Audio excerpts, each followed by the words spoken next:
Hello, everybody. Good morning, or well, it's the morning when I'm recording this. It may not be the morning when you watch this, but hello and welcome to a new episode here in Travolution Tours, where we're creating some of these guides to travel across Europe. And today, in a similar fashion to the one that we did already for Italy, we are doing one for Spain. I guess you probably uh, caught on to that given the wonderful Spanish omelette on the screen. But this is episode one of Tapeando por Spain, which essentially means, going out for tapas throughout Spain. And part of the reason why I also want to do this is not just because, of course, Spain is my home country, but because I feel that a lot of people don't really understand what tapas are, and they just think they're like bite-sized produce, and that's not really necessarily the case. Like a tapa can almost be anything, but well, we should probably, give some context for all of these things. And well, before we get started, just a quick introduction. This is, of course, your host, Dr. Lilian Cespedes Gonzalez, PhD historian from the University of Winchester, and also a local tour guide here in the south of England and many other places across the world. So, we are going to be doing this in a fairly even split. Spain has, different regions. I've tried to divide them more or less even Stevens between the two episodes. Then, on second thought, I am confident one of them has more regions than the other because I can't do maths. So, if you notice a slight imbalance of about one or two regions, my bad. But in any case, that's roughly how we're doing this. And of course, just so that you can follow along, here is a list of appetizers. So, because I appreciate that there's one thing picking up, places and names, and then there is a one thing picking up names of things that you eat. Here is our table of foods selected by region and the things that we're going to be talking about. I believe this is the comprehensive list of like the most important things. There may be a couple of minor dishes that then come about later, but this is more or less the whole deal. So as you can see, today we're talking about Andalucía, Aragón, Baleares, Cantabria, La Mancha, which is of course Castilla-La Mancha, Murcia, Extremadura, and Ceuta and Melilla, which are two that normally throw people off. So watch until the end to figure out what all the fuss is about. And first things first, let's go down to Andalucía. Well, Andalucía, I feel like it doesn't need an introduction, and yet I feel like it very much needs an introduction because it's one of those places where people always seem to go on holiday when they go to Spain. So I was very, very set in actually not giving you a location that is very well known, which is also part of the reason why I'm doing this. This is not just about teaching you where to eat or what to eat, but travel to other places in this very beautiful country that perhaps were not on your menu, but that definitely should be there. In the case of Andalusia, and as I am going to speak about in other places, because this is a very common problem nowadays, not just in Spain, but in a few other countries across Europe and the world, mass tourism is causing serious damage to the local communities. So I guess that part of my intent in here is also giving you options to go somewhere else. But Andalusia is of course one of the most touristic destinations. Why? Because of the climate and because, well, it has actually a fair amount of big cities around there with local airports that are very well connected. And you get access to both the Atlantic and the Mediterranean, which a lot of people don't realize. So keep that in mind, folks. However, when you go to Andalusia, don't go to all the places that you're probably thinking to go to. No, instead, please go to Jerez de la Frontera. Jerez de la Frontera is a very, very, very beautiful town, which historically was known as the city of convents, because of, well, I guess you probably guess, the convents in there. There is a lot of religious heritage of great, great importance. And what you're seeing in here is actually La Cartuja de Santa María de la Defensión, which is one of the most important in the area, a great expression of both late Gothic and Renaissance architecture in Spain, as I'm sure you can see here on the screen. And on top of that, besides the religious heritage, Jerez de la Frontera is a city that has actually a lot of lordly palaces, for example. So it's not just the religious aspect of history, which is very abundant in the region of Andalusia, by the way, but there is in general a lot of history in this area overall.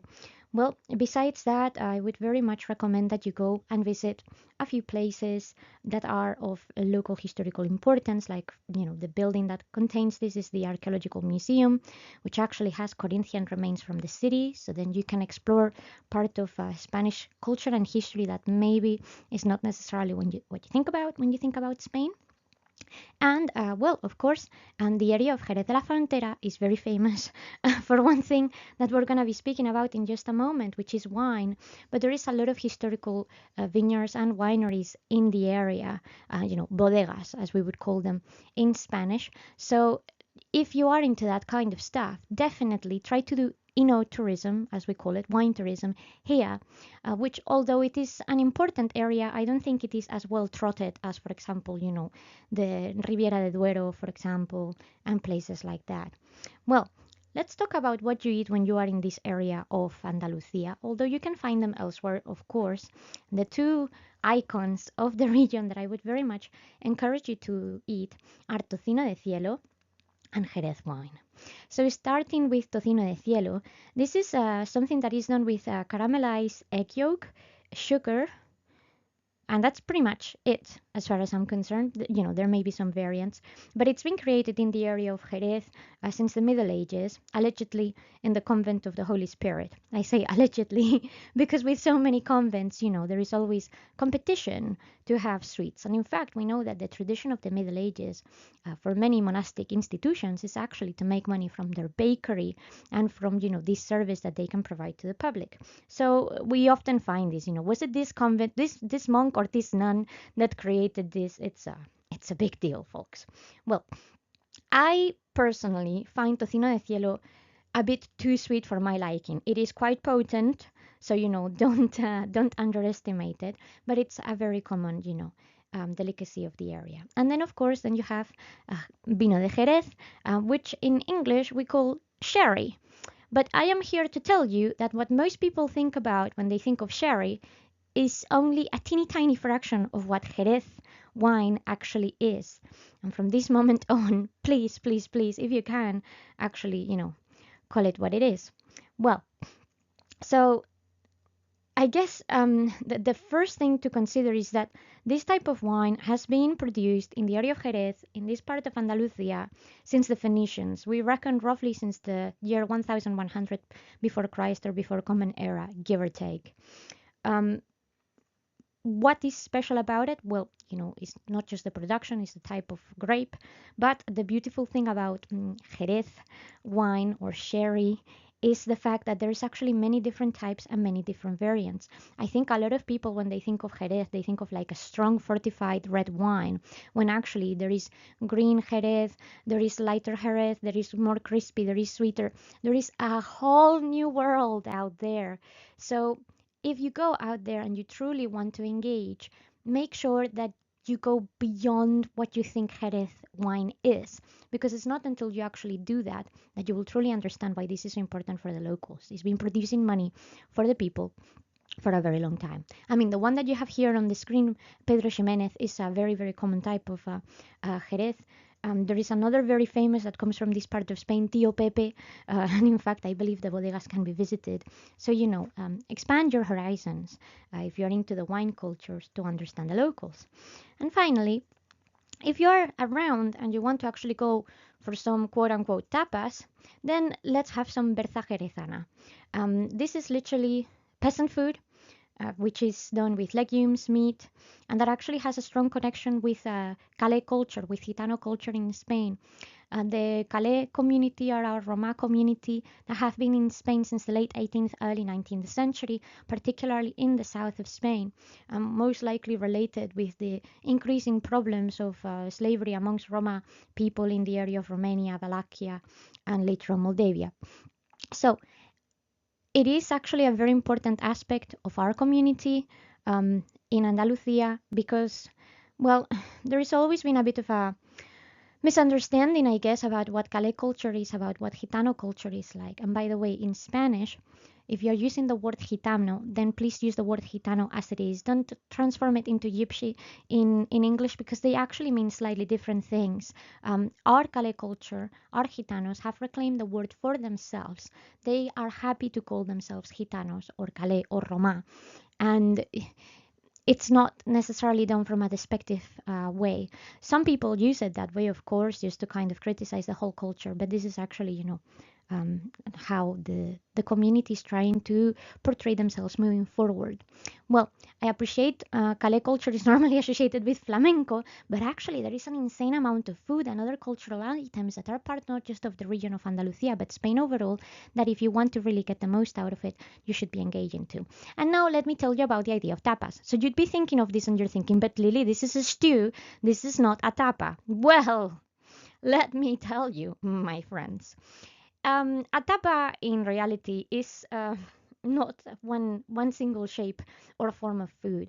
The idea of tapas actually is created in the area of Andalusia in the 19th century, particularly with the arrival of a lot of traveling romantics. It essentially comes from the idea of tapar something. Tapar in Spanish means to cover something, and this originated in a lot of bars. When they actually gave you a drink, they put a tapa over it, like a slice of ham or cured meat or whatever, so that nothing would spill onto your drink, and also so that you could have like a live bite to go to it. A lot of drinks pour nicely if you have something to go with them. That is how the idea of a tapa originates. So going out for tapas in Spanish culture is not necessarily going here and having like a small bite of this or a small bite of that. No, the idea is going out to have this food communally. And that's the important thing, is that you share it. It's not about it necessarily being bites. It's about the idea of sharing it and grabbing bits and pieces and kind of having one thing here and moving to the next place to have another thing there, because different bars, different restaurants, they may have their specialty. So don't think that a stew cannot be a tapa. Of course, if they're not bring you out the entire perola, they're not gonna bring you out the whole, you know, I guess pot itself, but they may bring out a small portion that then everybody can have a bit of, and then accompany it with something else. That's the idea of it. It's really more about sharing the meal and that kind of stuff rather than the portion of the slices that you're getting, if you see what I mean. Of course, I insist, because normally this is supposed to be picoteo, as we call it, something that you are snacking on rather than having a full meal on.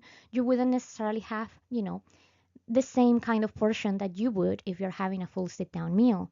But it's not necessarily about the size, it's about the context and how you are eating it. So this is the idea, okay? Well, now we're gonna move on to another region, which is the region of Aragon, which I feel is a place that a lot of people often forget about, which is actually very lovely. Now, besides Zaragoza itself, which is the capital and major city, all of them are really, really small. The cities, I mean, due to the landscape. The landscape in Aragon is incredibly mountainous because we are right on the Pyrenees. And as a result, well, guess what? Mountains get in the way of everything. So the location that I really want to encourage you to go if you are in Aragon is a place that I particularly love for many reasons. Reason number one, an entire random um, I guess, anecdote which happened when we went there to visit many years ago with my sister. We went there actually in sort of late summer. Well, it was more like September, October, and the weather was chilly in the evenings, but surprisingly warm still during the day. So ice creams were still going for everybody. My sister found this amazing discovery called choco churros, which was only sold in Jaca, and we've never seen anywhere else in Spain, which is essentially the idea of having your typical Spanish chocolate con churros. And if you don't know what I'm talking about, we have an entire session of that, an entire tour on the tours playlist. But you have a chocolate con churros, but instead ice cream version. So instead of being a hot chocolate with churros, it's a chocolate ice cream with the churros inside. Anyway, Jaca has a very special place in my mind, as you can see, but more importantly because it's a beautiful town. It has a population of only about 15,000 people, so I'm talking of really, really small town. But it's super important because the Cathedral of Jaca, which is Romanesque, is one of the first of Spain, and it's considered the Sistine Chapel of Romanesque in many ways because of, well, items like this. As you can see, the decoration is absolutely sublime. In fact, part of the cathedral has now been transformed into a museum entirely dedicated to the understanding of the Romanesque in the Pyrenees, where a lot of interior of churches have been preserved. Because, well, by the Pyrenees and in general in this kind of climate, decorations don't tend to survive for a long time. Well, The other reason why Jaca has become very important and has always been in Spanish history is because of this, La Ciudadela de Jaca, the military fortress of Jaca. It's actually the only fully preserved city of Italian trace in Europe. It's very much one of its kind. It's in an incredible state of conservation. And it also includes a very important museum about military history of the area and the Spanish army, in case you are interested in that kind of stuff. Being by the Pyrenees, of course, this has always been an area of transit, so you can imagine why it matters. And well, not far away from Jaca, just a short drive, you can also visit a very special place. This is a Monasterio de San Juan de la Peña, the monastery of San Juan de la Peña, and Peña essentially means of the mountain. As you can see, the thing is entirely carved into the stone. It's been, renovated, but it's absolutely beautiful and very, very iconic because of its capitals in here, which I'm sure you can tell are creating a very interesting narrative. And more importantly, is of course your getaway to the Pyrenees. A lot of people go to ski in the area of Candanchu, which is one of the reasons why the area of Jaca becomes quite busy in the winter months in exchange of any other time of the year, just to keep it in mind. Well, let's talk about food, food, food, food, food. What to eat if you are in Aragon, not just in Jaca? Well, let me give you some very, very local things. First things first, the kind of white sausage at the back. This is chireta. This kind of comes from the idea of, using absolutely everything, not throwing anything away, zero waste. This is done with lamb tripe, with rice, the lung and the heart of the animal, and then it's served after boil. So you boil it, and then you kind of put it through. It's been done since the 15th century, and it's kind of like the Spanish version of haggis. Um, I think that's the best way I have to to kind of presented, but without any idea of blood or blood sausage or anything like that being involved in there. It has a very peculiar taste, and you kind of need to have it with some accompaniment. I wouldn't have it necessarily on its own. Then on the right, you have these things which many of you may have think, oh, this looks like croquetas. Well, good idea, but not exactly. This is what they're called huevos tontos, which I guess the direct translation into English is silly or dumb eggs, which you're probably wondering why we're insulting this delicious food. It's not so much tontos because they are, silly or dumb. It's because they're so easy to do that you can do them in a silly or dumb moment, if you see what I mean. These are essentially boiled eggs that have been sort of battered, and they've been produced since the 20th century. It's perfect like finger food. And a lot of people think it's kind of like a healthier version of a Scotch egg. Just putting it out there. And finally, you have frutas de Aragon, which are like these little candy pieces here. This is essentially confit fruit covered in chocolate, and it's very specific from the region. Almost anywhere you go, you can buy them, and they're very delicious. So, mind your sweet tooth.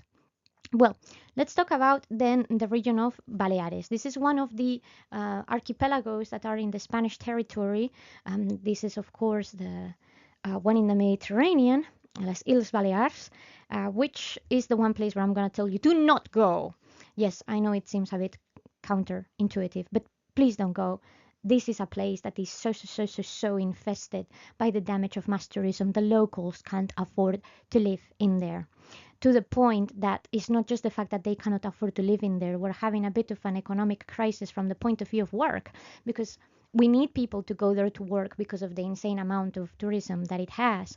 But the salaries are not enough to actually cover the expenses of the housing market, because everything is being put on things like Airbnb or secondary residences that are just exploiting not so much the tourists but the life of the locals. We know that people in the Balear Islands would rent their whole flat for, say, 6 months, right? The high season, and they go live in a hotel because they make more money from renting their flat. Like it's it's crazy. So don't do that. Please don't, seriously. But if you really want to for specific reasons, or I don't know, whatever, then please just go to the island of Menorca, which is, well, one of the complex. So these are the kind of little schematic that you're seeing coming in here are all of the islands. A lot of people go to Mallorca or to Ibiza. I mean, run away from Ibiza, please. The parties are sincerely killing the locals. And Mallorca, well, it's become an important place because it connects with many places in the Mediterranean. But again, just stop overcrowding it.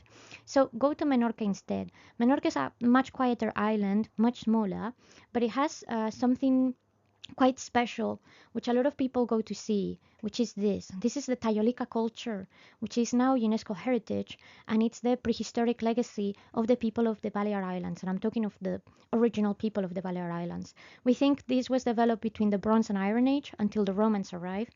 The Romans seem to have had some use of it for a little while. And there are a total, well, sorry, more than 300 sites in total, and still very unknown. We actually don't know a lot about this culture. So if you actually want to go to the Balear Islands, engage with something that is unique and traditional and where you could be having a legit impact. Because if you go there and people realize that there is more interest in this, more funding would be, coming their way to actually be able to put a stamp on this type of culture and help everyone understand what this is all about. Well, the this is the whole spiel. Nothing more, nothing less to say about Balears. Just be very careful, and if you go there, of course, eat the traditional products of the islands. This thing that you see on the screen, this is sobrasada. It's essentially like a cold meat, which is very very soft, so soft that sometimes instead becomes a spread, done with pork. Salt, pepper, and pimenton. Pimenton is our type of paprika, which is specific, well, not just specific to the area of Spain, but that is done in a particular way, so it doesn't have just a generic sort of paprika flavor. Our pimenton is a very important cultural thing, and in fact, we have pimenton that comes from very specific areas that are protected. But well, more about that later. So this kind of thing we think came originally from Sicily, and it kind of goes to show the connections that the Mediterranean side of Spain had with the rest of those countries through their empire and trade. And it's not one that I'm particularly fond of, but if you go, you kind of have to try it to see if you like it. And then, of course, you can pair this up with this beautiful type of cheese. This is queso mahón, which is done from cow milk, which is pressed. That's kind of the process. That's why it looks a little bit like chunky. It's been done since the year 30,000 before Christ or before Common Era, and in fact, the production of it must have been so delicious and so good that we actually know the Greeks and the Carthaginians were already praising the cheese that the people from Mahón, from Menorca, and the Balear Islands overall were doing already back then. So it's a very important cultural item. So, mix some cheese with some sobrasada and have the best Mediterranean life that you can. And now, of course, taking you back home to Cantabria, but I'm not gonna sing praises of just Cantabria overall or of my dear city of Santander. No, I want to once again give you those little scoops of places where you can go and enjoy everything.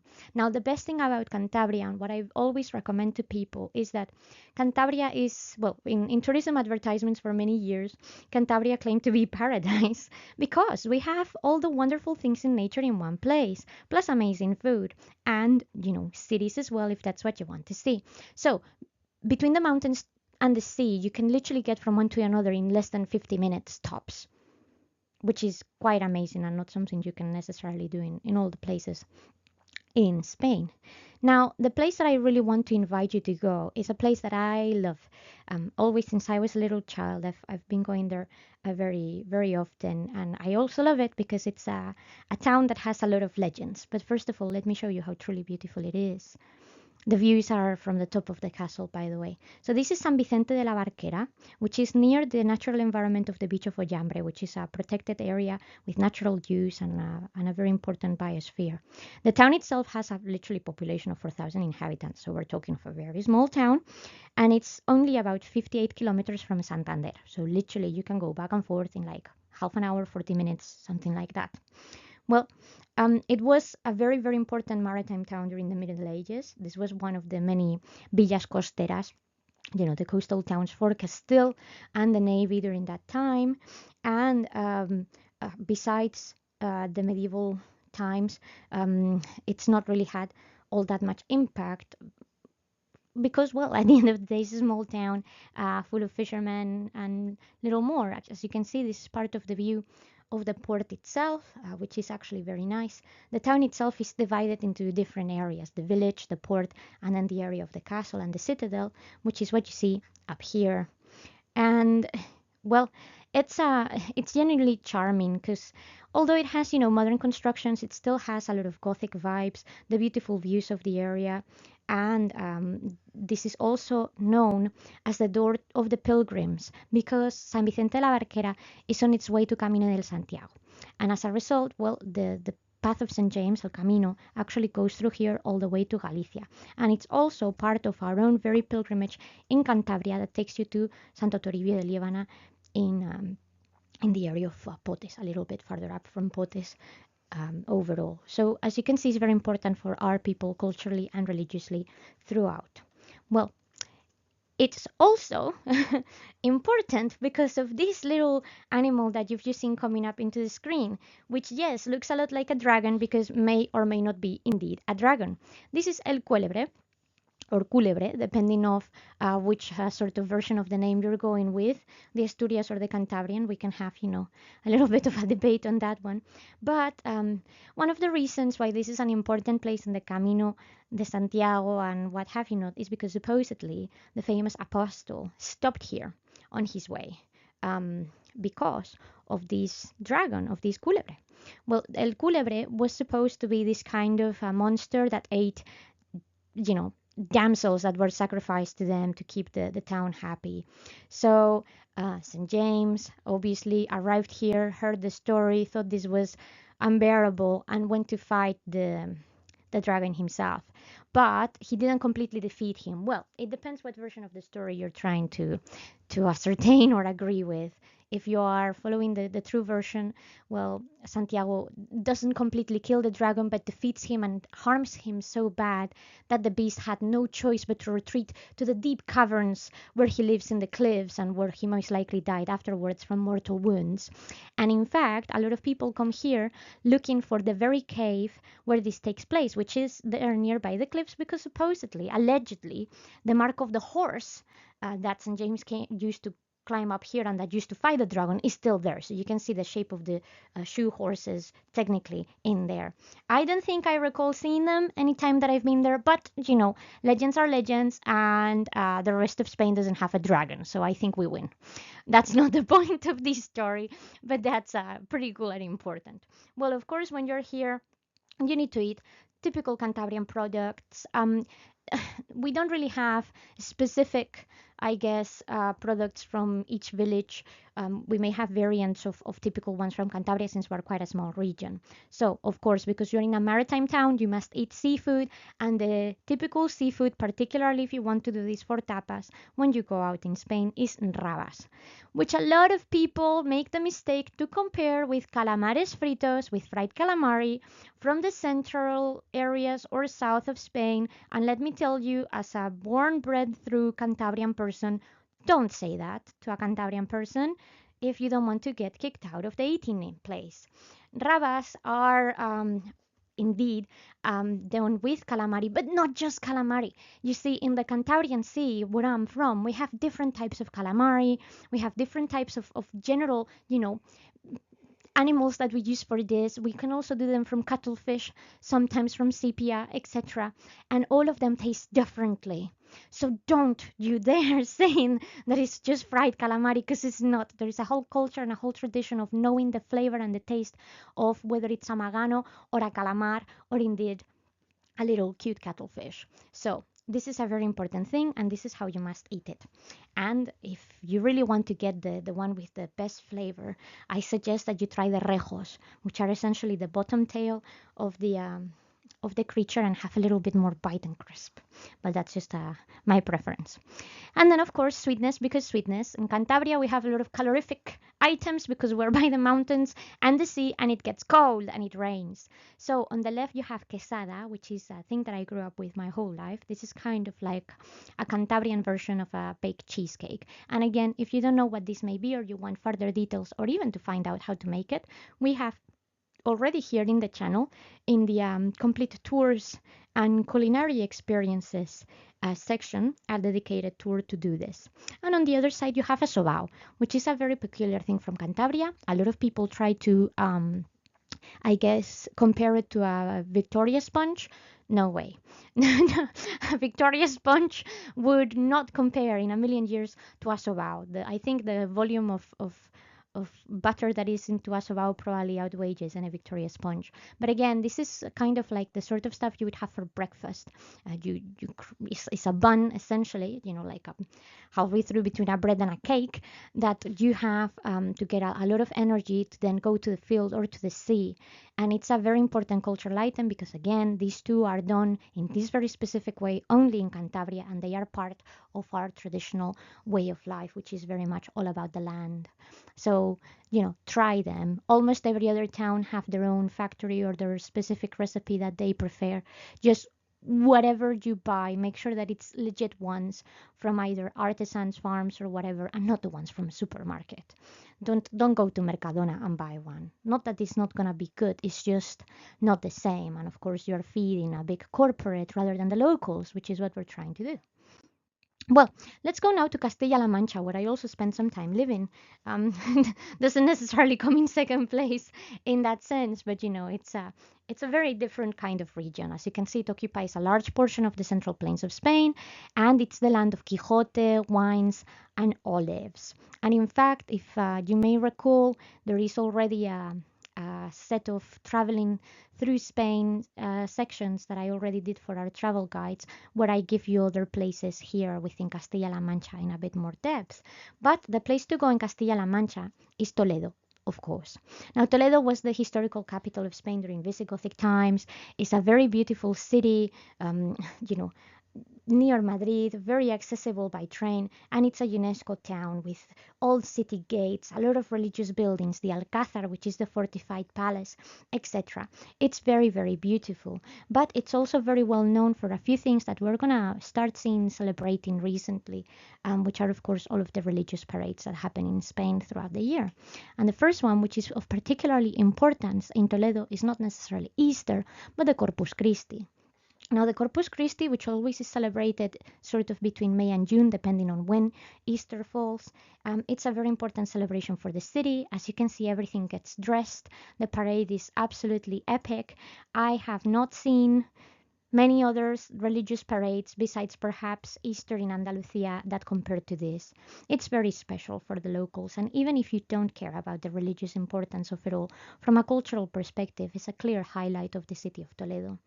But one of the main reasons why I'm very much encouraging people to come to Toledo in this day and age is not to visit the city, but to go to Puy Spain. Now, Puy is this beautiful theme park, historic theme park that started in France many years ago, and now we have our very own version of Spain. And it's a wonderful theme park, particularly if you don't like going into rides or things like that, but you like entertainment. So it's kind of like a massive Renaissance fair, if you see what I mean. You spend the whole day in there visiting different spectacles, seeing different types of entertainment. This one that you see here is a theater, an indoor theater, where they recreate into a play different iconic items of the Spanish Golden Age through the lens of Lopez de Vega, which is of course one of the greatest authors of our history. There is another one which I think is just coming onto the screen now, which is a spectacle that tries to put the context of the history of Spain around the fall of Rome and how Celtic Germanic people and Roman people could coexist together. So they recreate this kind of early ancient village, and then they have a fight. There is an equine show where they display different things with horses. It's actually very interesting and encompassing. There is a night show where they go through like the whole history of Spain in Toledo, which is very beautiful, and there is a cinema show specifically dedicated to El Cid, which is absolutely mind-blowing and one of the best things I've seen. On top of that, you have a lot of like reenactment type of places in here. There is a bird show. Honestly, it's very, very fun. The ticket lasts for a whole year, and it's well aimed for little kids, for older people, families, solo travelers. It's very, very good. And there are places to eat in there too, which are frankly not horrible in terms of pricing. So one of those things, very much recommend. Well, once you are, of course, in the area of Castilla-La Mancha, and specifically in Toledo, you need to eat mazapan. I don't know what you want me to tell you. You can eat anything else, but mazapan is a very important thing for Toledo and for the people of the region. It was first recorded in the city of Toledo in 1521, and there are many, many legends about it, like with many of these items that are done in such a way. But we're actually pretty sure that even though as a confectionery, it was first recorded in 1521. It actually came to the area of Toledo with the Muslim kingdom of Al-Andalus, which actually went almost all the way to the Pyrenees. So we're pretty confident that it's a descendant of Persian almond pastries that were done with honey and kind of resembled something like mazapan, but as time has gone through, this kind of marzipan has, come into its own with more traditional Spanish flavors. Normally, it's, almond and honey on overall, but it has as well a protected status. So as you can see, is very important for the development of the city and the region. And well, something that you will get tired of eating and seeing in any place in Castilla-La Mancha is migas. Now, migas, we are pretty confident, is a dish of Celtiberian origin, mixed with some Roman traditions, and further advanced by the Muslim techniques that come later on, and creating a preparation similar to tarid. Well, however, the first proper recipe that we have of this dish, again, doesn't appear until the 16th century, and it's most associated with militia food, particularly from the city of Toledo until the 19th century. In the sort of outskirts of Toledo, we have one of the most important military academies in the country, and we have had for a long time.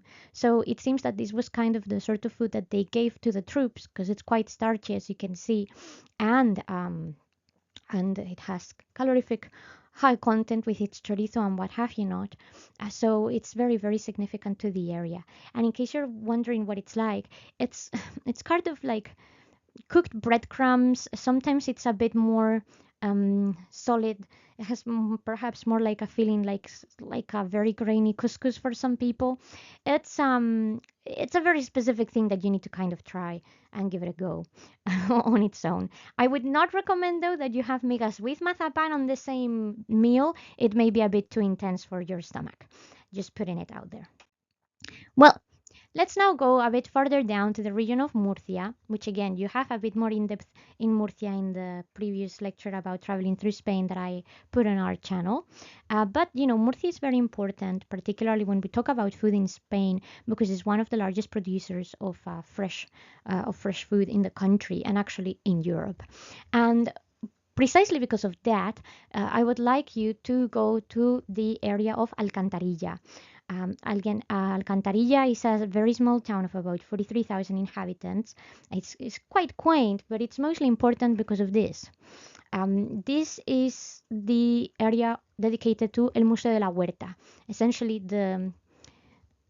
it's a museum dedicated to home produce. A huerta in Spain, it's kind of like an allotment, sort of like an allotment, but in general a field dedicated to the growth of fresh produce, vegetables, etc.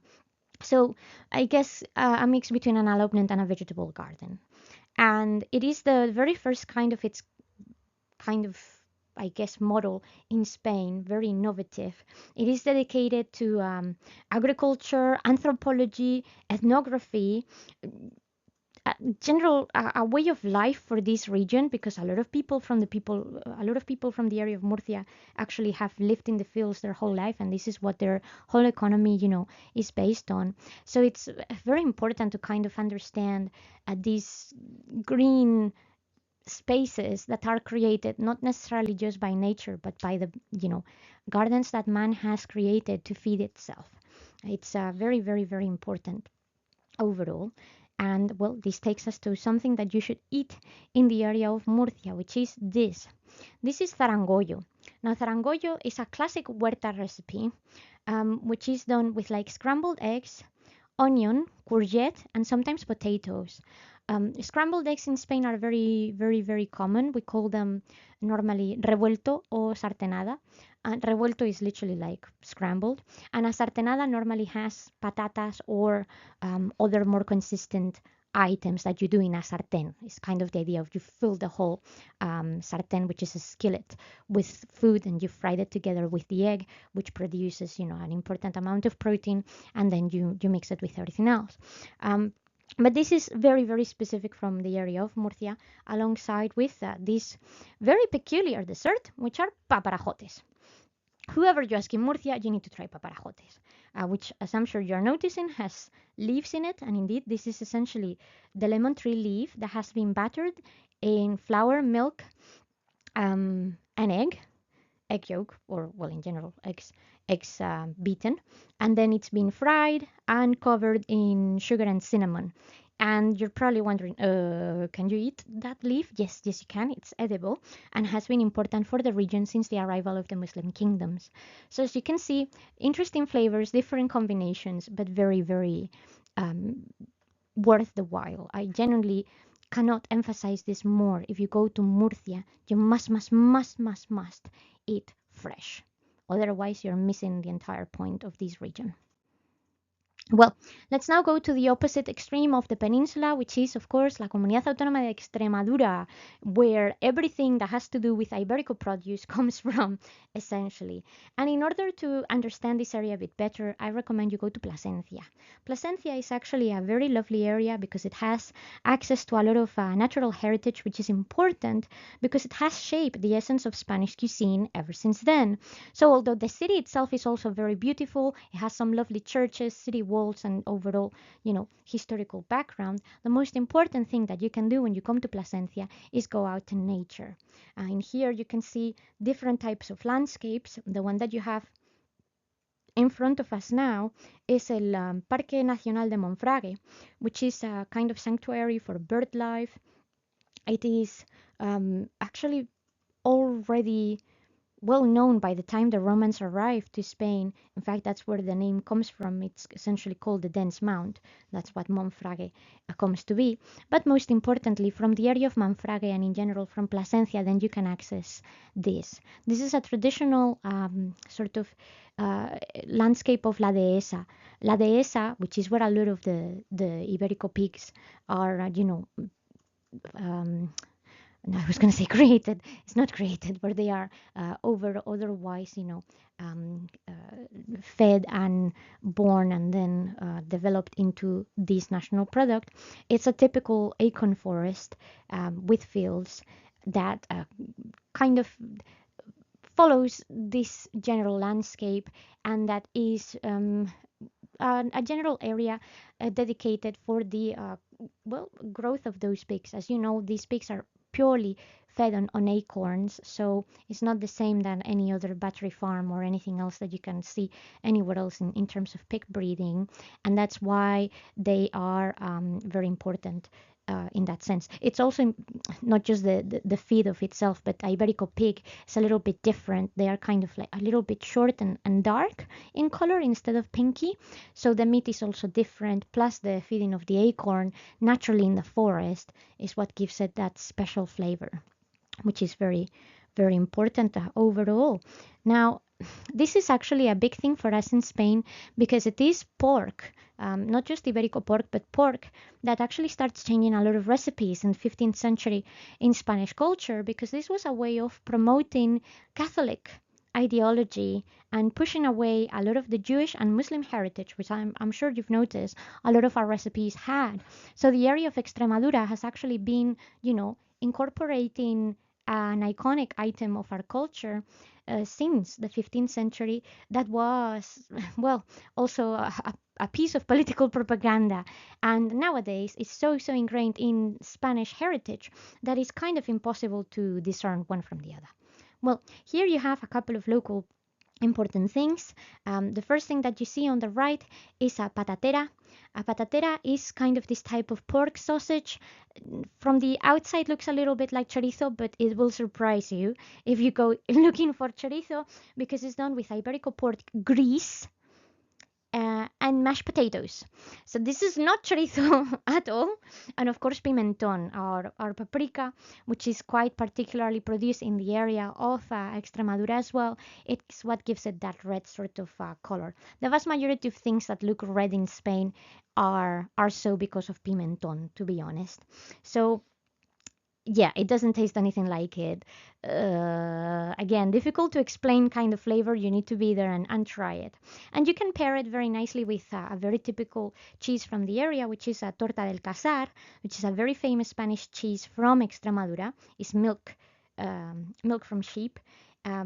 Produced since the 13th century, and as you can see, because that has a little spoon-like item in it, it's almost liquid inside. Is very, very peculiar in terms of texture and flavor, so they go nicely together. And finally, something that is quite common in Extremadura, not a lot of people know, you have to be a bit brave as a tourist to try this, is a cachuela. Cachuela, which you may also find in some menus written down as picadillo or menudillo. This is essentially fried pork liver in lard, just to make it more appetizing.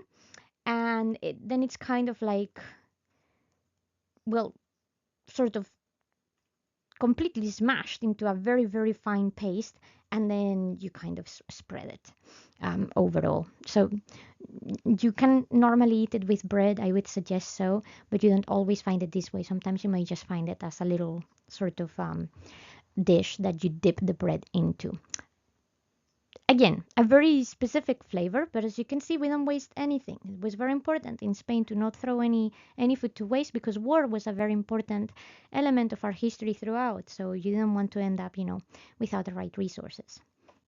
And now let's talk about las ciudades autónomas, Ceuta y Melilla. What am I talking about? Well, let me explain. As the map suggests, as you can see, there are some areas here which are Spanish, but they are not in Spain. And these are what we call the Spanish dependencies in North Africa, essentially. As time has gone on, Spain went all across the north of Africa, particularly after the Reconquista, and we kind of ended up with bits and pieces that decided to stay with us afterwards. And the most important are the cities of Ceuta and Melilla. Ceuta, as you can see, is very close to the Spanish border, and then Melilla is a little bit farther away, almost close to the border with Argelia. Well, how does this all happen? Well, Ceuta actually comes to Spanish power during the War of the Restoration of Portugal, of the Portuguese Restoration. Portugal was part of the Spanish Empire for a while because, well, Spain kind of usurped power. And once the Portuguese found a way of trying to separate from Spain, there was a big war. And in the process of doing that, the city of Ceuta decided that their interest would be better protected if they were with Spain rather than Portugal. So they decided to stay with Spain itself, even though originally they were a Portuguese culture. Well, it is a very famous city because of what you see here, which are its amazing coastal fortresses. That is what most people go to see, the royal walls, which are literally built by the Romans originally, then rebuilt by different Arab people living in the area, and then finally taken over by the Portuguese and the Spanish. They are quite epic, and the views are 100% lovely, of course. It's very, very unique, this whole legacy in Ceuta and Melilla, because you see, in Ceuta specifically, then you have a mix of Andaluz and Arabic sort of tendencies in the culture, but that's best seen in the food. You have a lot of fish, but the thing that is most popular from the area of Ceuta is this pincho moruno. And you're probably thinking, Lillian, this is a kebab. And well, indeed, this is actually, pincho moruno is like the Spanish way that we have to say this, kind of food, whether it's kebab, shawarma, etc., etc. Food on a stick, meat on a stick that has been, cooked in an open fire, a pit, or whatever. This is our version of it. And normally, the typical one from Ceuta is chicken or pork with pimenton and or garlic. And again, as obviously in a Muslim country, the pork would be completely outrageous. But because Ceuta is, well, technically a Catholic Spanish dependency, then you have this very peculiar element of culture which you will never see anywhere else. So, like I said, interesting bits and pieces. And then finally, you have Melilla. Now, Melilla was conquered in the 16th century, and again, it's a fully fortified town, as you can see once again because of the old maps. But it's just a very, very peculiar place overall. Once again, we have a big area dedicated to the military development of the city. The walls are one of the reasons why people come here. As you can see, it's a very dramatic sort of landscape. La Vieja town, which is the old part of the town, has about 2,000, I believe it is, meters of wall from the 15th and 16th century. So it's quite remarkable. It may actually be 20,000 instead of 2,000. I may be missing a zero. But in any case, it's a massive wall overall. And again, because of its very, very interesting location and mix of cultures, then the delicacies that we have in Melilla are typical of the area of Maghreb. So you will find harira, which is very common in Melilla, which is this kind of noodle soup with tomato, meat, and legumes, which although it's very typical of the Maghreb area, you will actually find a lot of places in mainland Spain also have this type of noodle soup. I grew up with it, a slightly different version, not with all of these ingredients, more like a broth with noodles, because all of these kind of recipes were brought into our country when the Umayyad Caliphate arrives in the 711. That's the date. So, a peculiar thing that you may not necessarily relate with Spanish food, but that is very much in there. And finally, you have this item, which is a peculiar thing. This is enrape a la rusadir, which is a delicacy that was created in the 70s. The locals kind of had a reflection that they didn't have like a food item of their own and they wanted one. So there was like a small local competition to try and, come up with this. And that was the result. And it's kind of funny because although it's a local dish that is supposed to be very, very Melilla-like, you barely find it anywhere in this day and age, particularly not in restaurants. But it's essentially monkfish tails with vegetables, particularly red pepper, as you can see in here, and peas, as well as normally a tomato sauce. But the recipe can change a little bit from dish to dish. And this is, well, roughly what Tapeando Part 1 looks like. In the next episode, we have a few more regions to go through. I believe it's a total of 10 regions, the 10 remaining regions, which we will be discussing. But hopefully, this will give you now a better idea of different locations to go and travel across Spain, whether they're smaller cities or, places that you may have known already, but from a different perspective, with different things to do, and more importantly, with different things to eat than perhaps just some jamon, which is what most people come to do in Spain. Eat jamon, croquetas, and tortilla, which, I'm not saying don't eat them. I'm just saying that as you can see, Spanish food is a lot more varied than what you potentially gave it credit for. And again, I must insist that all of these things that I've shown you on the screen can be tapas. You can eat the vast majority of these things as you're going out to share with people, with your friends, with your family, as happy as Larry. And on that note, well, I hope that you guys have enjoyed this. I hope to see you in part two. As per usual, the links to keep on supporting us with everything that we're doing here are on the description. You have our Buy Me a Coffee and, of course, our PayPal, which is the way that we keep on doing all of these things thanks to our wonderful sponsors and members. So, thank you so much for allowing us to do this, and I hope that you have a very lovely rest of your day. Take care. Bye bye.